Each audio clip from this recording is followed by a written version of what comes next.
قرآن پاک کی فضیلت کے بارے میں حضرت محمد مصطفیٰ صلی اللہ علیہ وسلم کی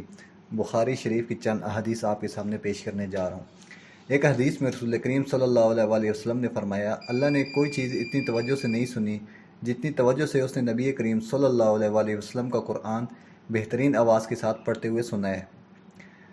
ایک اور حدیث میں رسول کریم صلی اللہ علیہ وسلم نے فرمایا، رشک تو بس دو ہی آدمیوں پہ ہونا چاہیے، ایک اس پر جسے اللہ تعالیٰ نے قرآن کا علم دیا اور رات دن اس کی تلاوت کرتا رہتا ہے کہ اس کا پڑوسی سن کر کہہ اٹھے کہ کاش مجھے بھی اس جیسا علم قرآن ہوتا اور میں بھی اس کی طرح عمل کرتا۔ اور دوسرا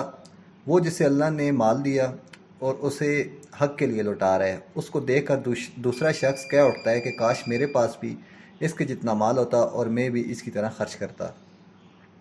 ایک اور حدیث میں رسول کریم صلی اللہ علیہ وسلم نے فرمایا، حافظ قرآن کی مثال رسی سے بندھے ہوئے اونٹ کے مالک جیسی ہے، اور وہ اس کی نگرانی رکھے گا تو وہ اسے روک سکے گا، ورنہ وہ رسی تڑوا کر بھاگ جائے گا۔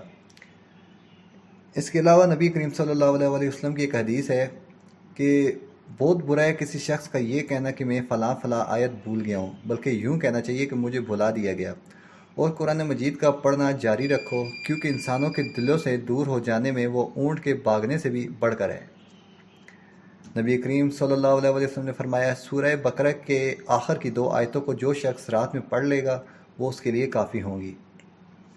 ایک اور جگہ رسول کریم صلی اللہ علیہ وسلم نے ایک قاری کو رات کے وقت مسجد میں قرآن مجید پڑھتے ہوئے سنا تو فرمایا کہ اللہ اس آدمی پر رحم کرے، اس نے مجھے فلاں فلاں آیتیں یاد دلا دی جنہیں میں نے فلاں فلاں صورتوں میں سے چھوڑ رکھا تھا۔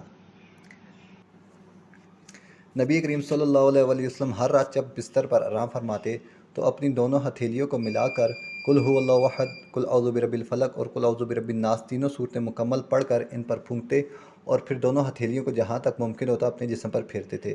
پہلے سر اور چہرے پر ہاتھ پھیرتے اور سامنے کے بدن پر۔ یہ عمل